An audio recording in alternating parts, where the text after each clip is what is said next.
Assalamualaikum warahmatullahi wabarakatuh.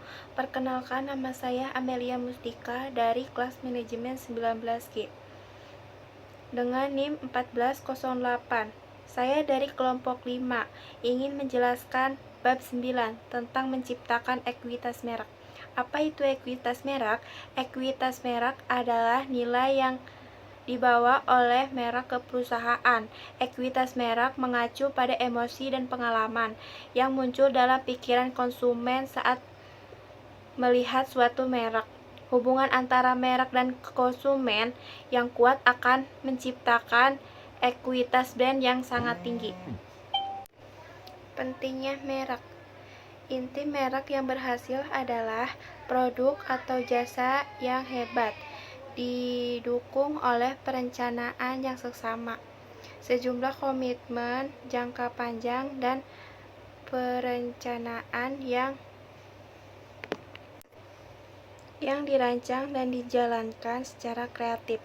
Merek yang kuat menghasilkan loyalitas konsumen yang tinggi. Merek nama, istilah, tanda, lambang, dan desain atau kombinasi yang dimaksud untuk mengidentifikasikan barang atau jasa dan salah satu penjual atau kelompok penjual, dan mengidentifikasikan mereka dari para pesaing seperti American Marketing Association. Dapat bersifat 1. Fungsional, rasional, atau nyata, berhubungan dengan kinerja produk dari merek. 2. Simbolis, emosional, atau tidak nyata, berhubungan dengan apa yang direferensikan merek. Peran merek bagi konsumen. 1. Mengidentifikasikan sumber dan memungkinkan konsumen menuntut tanggung jawab atas kinerja. 2. Menyederhanakan pengambilan keputusan dan mengurangi resiko. Ruang lingkup penetapan merek. Penetapan merek branding. Kegiatan memberikan kekuatan merek kepada produk dan jasa dan menciptakan perbedaan antara produk kepada konsumen. 2. Menjelaskan siapa produk tersebut. 3. Membantu konsumen mengatur pengetahuannya tentang produk sehingga bisa mengambil keputusan pembelian. Penetapan merek memberikan nilai pada perusahaan. Agar dapat tercipta, konsumen harus diyakinkan ada perbedaan. Perbedaan merek sering berhubungan dengan 1. Atribut atau manfaat seperti 3M, Gillette, Merck. 2. Sarana yang tidak berhubungan langsung dengan produk seperti Gucci, LV. Assalamualaikum warahmatullahi wabarakatuh. Perkenalkan, nama saya Bilkis Bayrudin dari manajemen 19G 1381. Memasak merek bersama Jamie Oliver. Siapakah Jamie? Berhasrat kuat, menginspirasi, menantang, menghibur, asli kesenangan yang baik. Manfaat rasional. Dipilih oleh Jamie tidak jahat, jujur, mudah digunakan setiap hari. Apa yang ia janjikan, mendapatkan lebih dari yang Anda harapkan.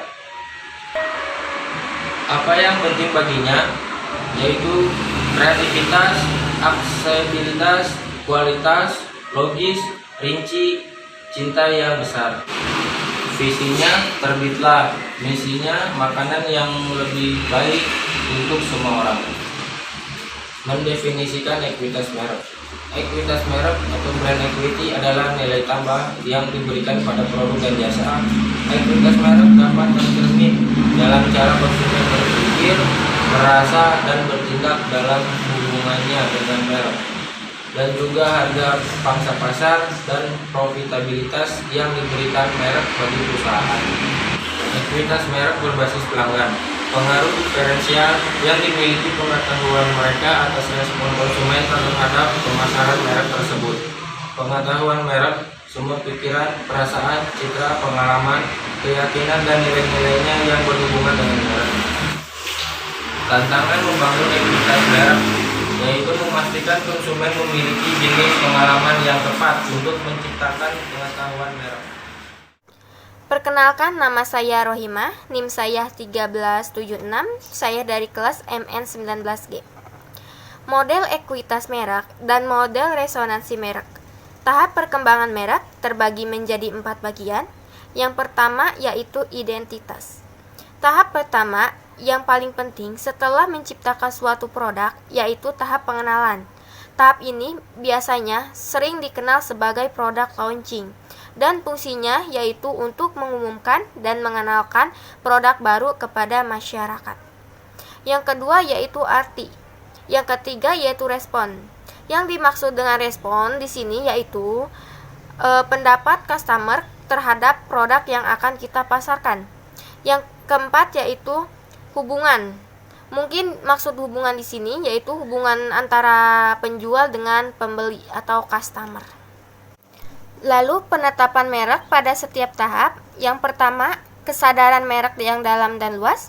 Yang kedua, titik kesamaan dan dapat diakses. Yang ketiga, reaksi positif dan dapat diakses.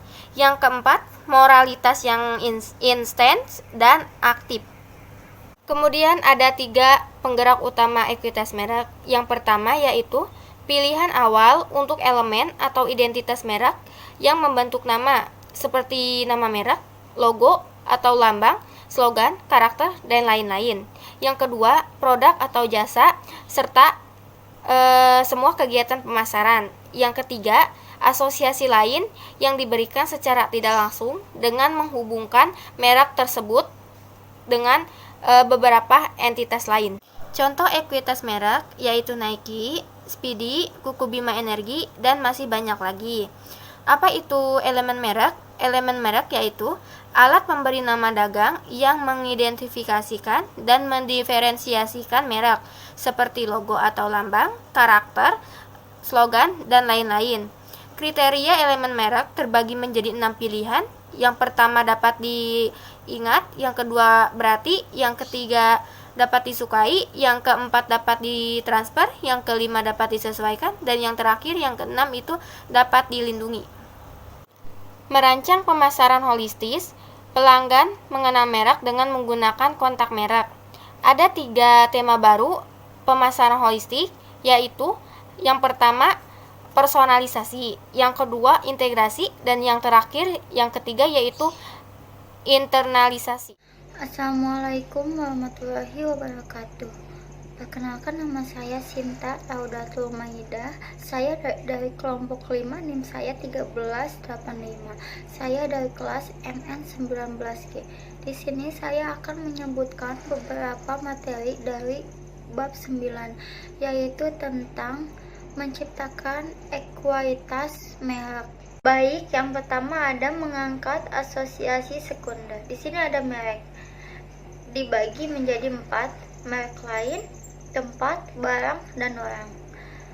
Merek lain terdiri dari aliansi, bahan, perusahaan, dan perluasan. Tempat terdiri dari negara asal dan saluran. Barang terdiri dari acara, gerakan amal, pensponsoran pihak ketiga. Orang, karyawan, dan sponsor. Yang kedua ada pengukuran brand ekuitas. Tahap-tahap nilainya, yang pertama ada investasi program pemasaran. Terdiri dari produk, komunikasi, perdagangan, karyawan, dan lainnya. Yang kedua ada pola pikir pelanggan. Terdiri dari kesadaran, asosiasi, sikap, keterikatan, dan kegiatan. Yang ketiga ada kinerja merek. Terdiri dari premi harga, elastisitas harga, pangsa pasar, keberhasilan ekspansi, struktur biaya, dan profitabilitas. Yang keempat ada nilai pemegang saham. Terdiri dari harga saham, rasio P atau E. Penggalinya yang pertama ada penggali program. Terdiri dari kejelasan, relevansi, perbedaan, dan konsistensi. Yang kedua ada penggali pelanggan. Terdiri dari reaksi kompetitif, dukungan saluran, ukuran, dan profil pelanggan. Yang ketiga ada penggali pasar. Terdiri dari dinamika pasar, potensi pertumbuhan, profil risiko, dan kontribusi merek. Yang ketiga ada penilaian merek. Nah, di sini ada segmen pasar terbagi menjadi 3 bagian. Yang pertama analisis keuangan, yang kedua pendorong permintaan, yang ketiga penentuan tolak ukur yang kompetitif. Dari analisis keuangan ada laba tidak berwujud. Dari pendorong permintaan ada peran penetapan merek. Dari kedua poin tersebut terdapat laba merek dan dari tolak ukur kompetitif ada kekuatan merek dan tingkat diskonto merek.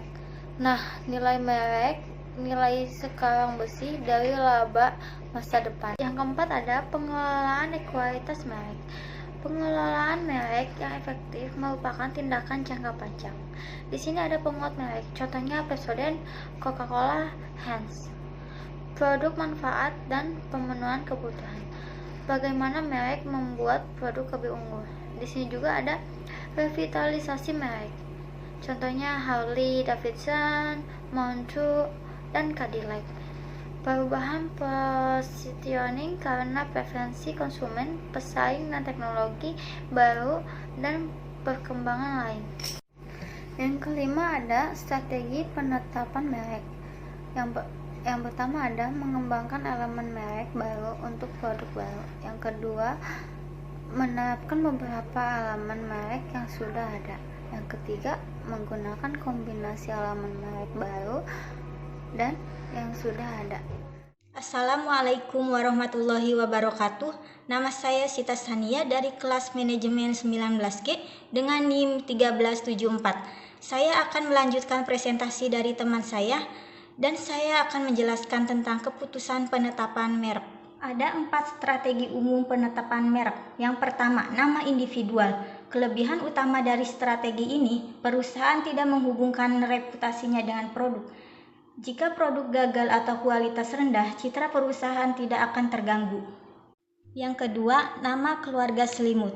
Kelebihan strategi ini adalah biaya pengembangannya lebih rendah. Strategi ini dapat memberikan nilai tidak berwujud yang lebih besar bagi perusahaan. Ketiga, nama keluarga terpisah untuk semua produk. Strategi ini biasanya dilakukan pada saat perusahaan sering menciptakan nama keluarga yang berbeda-beda untuk lini mutu yang berbeda dalam kelas produk yang sama. Contohnya itu Unilever. Ada makanan dan minuman, perawatan rumah tangga, produk kecantikan, dan lain-lain. Yang terakhir, nama korporat digabungkan dengan nama produk individual. Dalam contoh ini ada Honda Jazz, Honda Accord, Honda Civic, dan Honda HR-V. Selanjutnya, keunggulan perluasan merek. Yang pertama, meningkatkan peluang keberhasilan produk baru. Kedua, efek umpan balik yang positif. Kekurangan perluasan merek.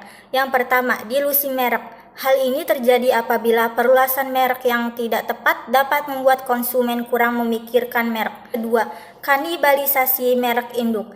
Hal ini terjadi apabila merek dilakukan perluasan tanpa perhitungan yang tepat. Tiga, kehilangan peluang menciptakan merek baru dengan citra unik dan ekuitasnya sendiri. Portofolio merek adalah kumpulan semua merek dan lini merek yang ditawarkan perusahaan tertentu untuk dijual dalam satu kategori atau segmen tertentu. Adapun peran khusus sebagai bagian dari portofolio. Yang pertama, flanker, yaitu merek petarung atau penyerang. Merek ini diposisikan pada merek pesaing. Kedua, cash cow, yaitu merek untuk diperah atau untuk dipertahankan. Tiga, tingkat pemula kelas bawah.